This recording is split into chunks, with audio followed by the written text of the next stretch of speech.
কি ব্যাপার, এখনো খাওয়া হয়নি? মা,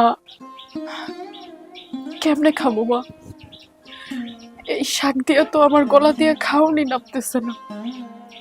আমি তো আজকে নিজের হাতে অনেক কিছু রান্না করছি, তুমি আমার একটু এখান থেকে খাওন দিলে কি হইতো মা? যা দিয়েছি তা দিয়ে খেয়ে নে, আর না হলে এটাও কপালে জুটবে না। তুমি কেমনে পারলা খুদার ডাল আর শাক দিয়ে আমারে খাইতে দিতে? আর যা কিছু রান্না করা হয়েছে সেগুলো আমার বাবার বাড়ির মেহমানদের জন্য, তোর জন্য নয়।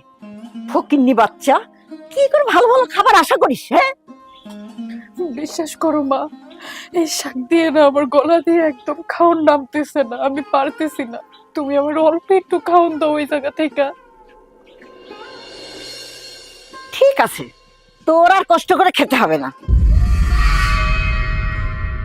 যেখানে মোরগ পোলাও রান্না হবে সেখানে গিয়ে খেয়ে নিস। যত সব।